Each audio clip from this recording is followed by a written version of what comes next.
in good humor. And I thought it was funny, and I was laughing while I was tweeting it. And I didn't expect that the response to that would be somebody calling me retarded. Hey guys, welcome back to the channel. Today I've stumbled across this video where Andrew Wilson comes out swinging against Brian Shapiro right from the opening statement. He lays out his entire Christian ethics framework, brings receipts about alleged mischaracterizations, and even mentions that Brian's own audience calls him Lion Brian because of credibility issues. Brian immediately goes on the defensive, trying to explain himself. This is how you set the tone for a debate. So make sure you watch until the end, and please comment down below where you're watching from. I really love to see people from all over the world connecting in here. All right, now, let's get into the video. Is it ethical to support Donald Trump? Andrew will be arguing for the affirmative. So, Andrew, do you want to go first?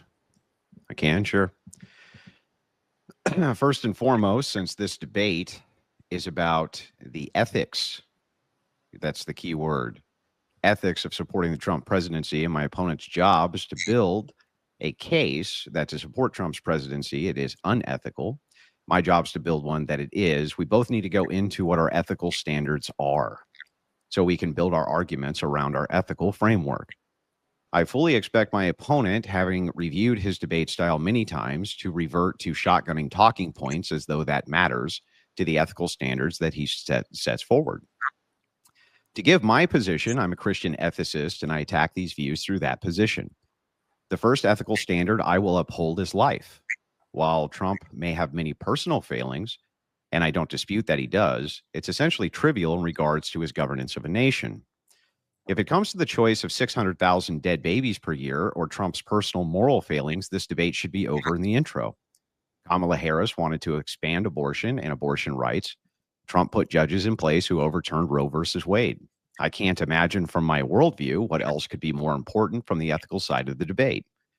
Brian would need to make a case why I should have supported, out of the binary choice available to me, Kamala Harris, where I would be assured to have my ethical stance violated and a possibility of a loaded court where this right actually may have been enshrined. What could be more important than that to a Christian ethicist? I have no idea. Next, I don't believe Brian even has an ethical framework at all, except things he doesn't like. Brian harps on deportation a lot, for instance, and contradicts himself often due to being a hyperactive spurglord. The truth is, a people has every business, in my worldview, to determine who they want to enter their nation, the means of how they enter the nation, and also to determine the peoples they want removed from that nation if they're violating the law or violating the spirit of the law. Brian will also bring up the Epstein files and has claimed many times Trump is involved in a cover-up due to the fact that he is in them. But this has never been established as a fact, and until it is, he's banking on speculation and not facts.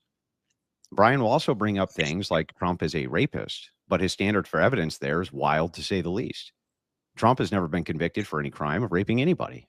Rather, he was found liable civilly, which isn't good evidence he committed a crime at all, or did the act at all. Only that the burden of proof for civil liability is much lower, and in such a hostile and politically charged environment, we have good reason to doubt this case based on a lack of compelling evidence. There are many other talking points that Brian uses, and we can get to all of them in due course of the debate, but to start with, I would like to establish the ethical system he uses, as I have demonstrated mine, and can answer his questions about it so that then we can launch into the individual issues. Brian also has a lot to answer for himself due to his rampant dishonesty and outright lies or mischaracterization of Trump's positions or events surrounding him. This is why his audience often refers to him as Lion Brian. From a video called Brian Shapiro Fact Checks Trump, which you can find on Brian's channel, Brian says Trump says that his greatest strength is building ballrooms. The Trump quote, he then plays the video, and what he actually said is, I've built many ballrooms and many buildings, and that is my greatest strength. And then at 2:01, Brian misquotes him again after watching the video, which is the most insane part. At 3:05, Brian says that a reporter asked for Trump about extending subsidies for people to afford health care.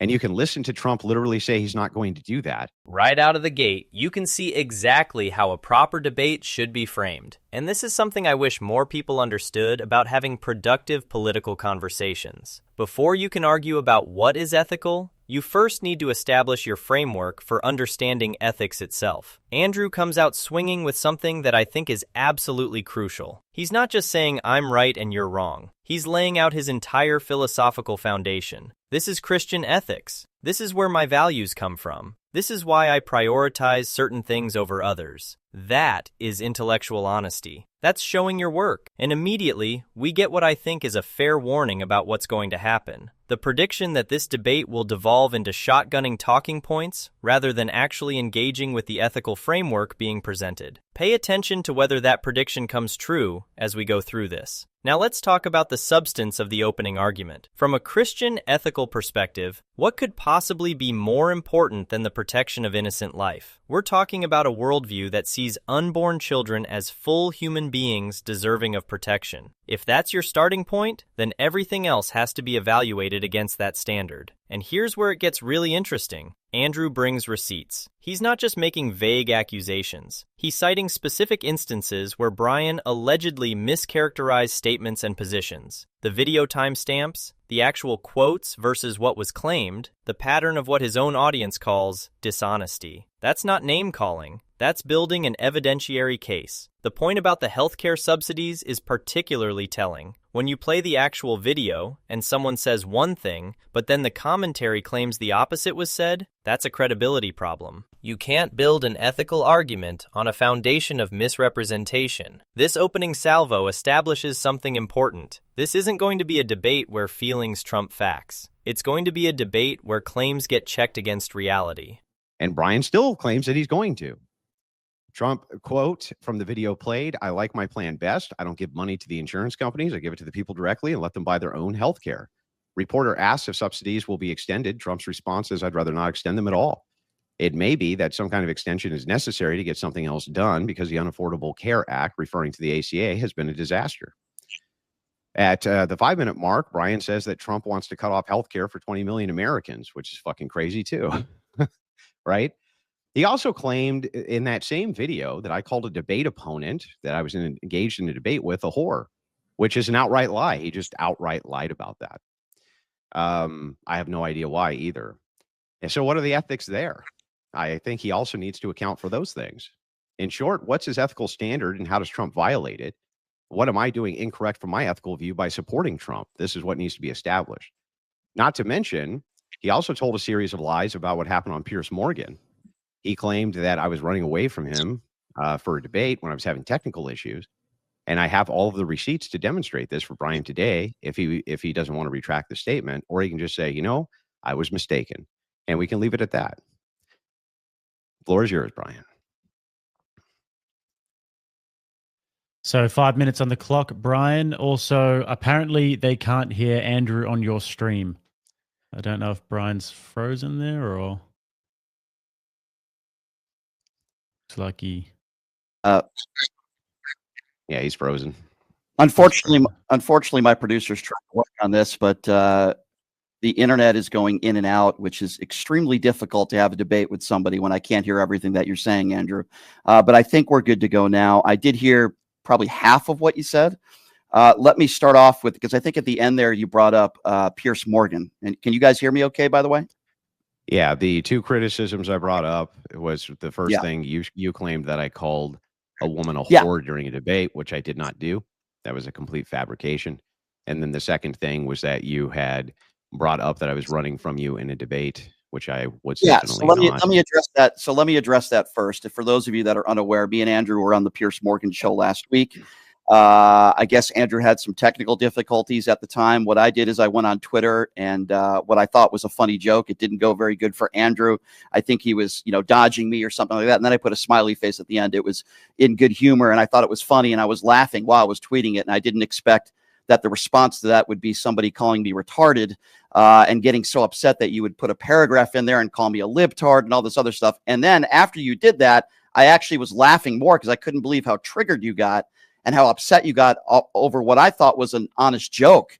And I was laughing about it. I have no idea what happened, whether you had technical issues, whatever. Okay, fine. I believe that. But I was making a joke about it. And I have a Now watch what happens when the receipts get presented, and suddenly the conversation has to shift to defense mode. This is the part where you can really see the difference between someone who came prepared and someone who might have been expecting a different kind of exchange. The whole situation with the previous show appearance is revealing. What was characterized as cowardice or dodging was apparently technical difficulties. Now look, I understand that social media moves fast, and people make jokes. But when someone's response to being called out on those jokes is to get defensive rather than simply acknowledging the mistake, that tells you something about their approach to accountability. And this is actually a microcosm of a bigger problem in political discourse. We've gotten to a place where admitting you were wrong about something, even something small, feels impossible. People would rather double down on a bad take than simply say, "My bad, I didn't have all the information." That's not strength, that's insecurity. What Andrew is doing here is establishing a pattern. He's showing that this isn't an isolated incident of mischaracterization.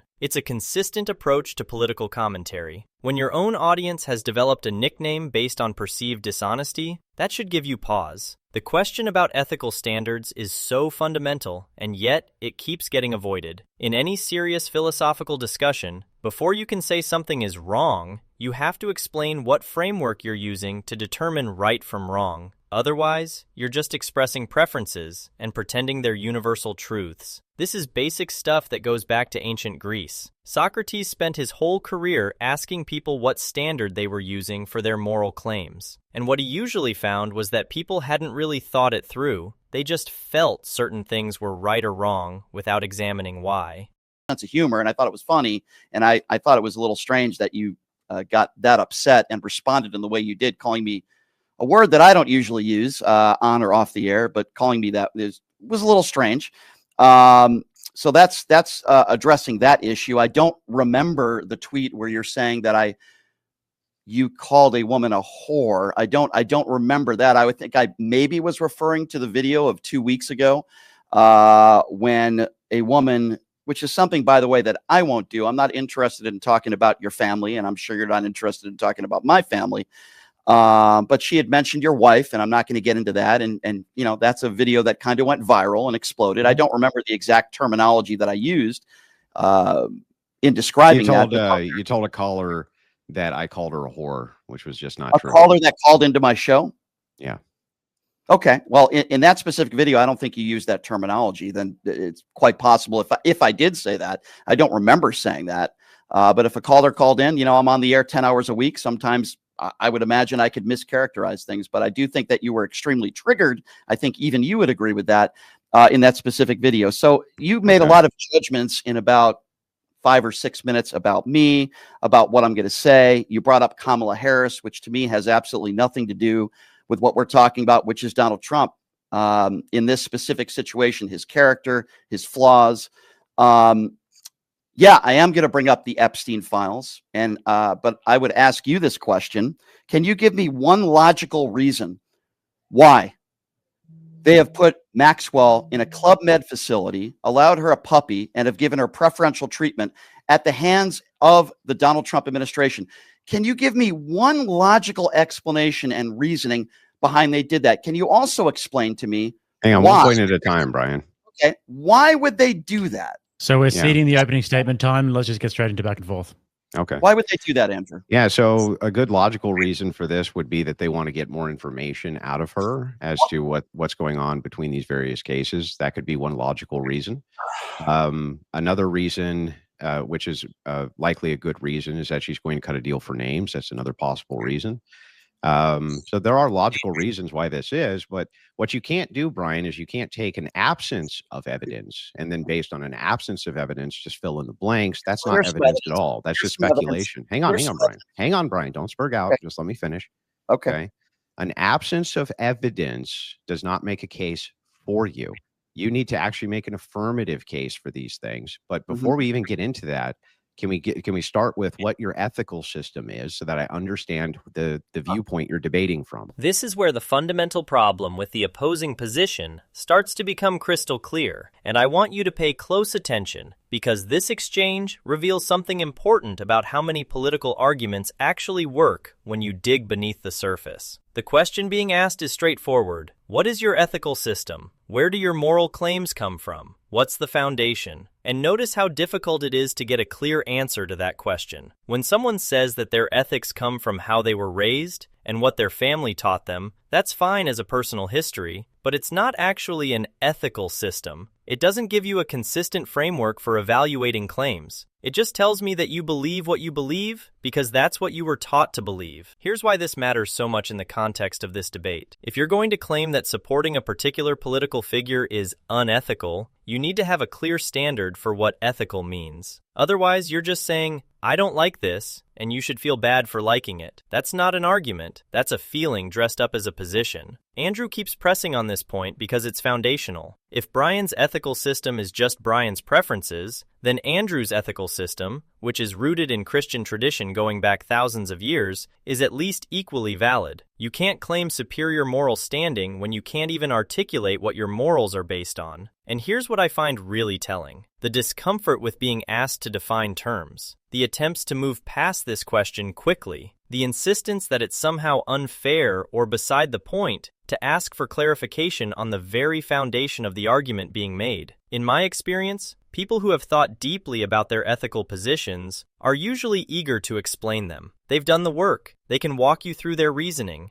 The reluctance to engage with this question suggests that maybe the work hasn't been done. Maybe the position is more emotional than intellectual. This isn't about saying Christianity is the only valid ethical framework. There are secular ethical philosophies that are rigorous and well-developed. But you have to actually have a framework. You can't just wing it and expect to be taken seriously in a debate about ethics. So, what do you guys think of this? Leave your thoughts down in the comments, please like and subscribe, and I will see you in the next video.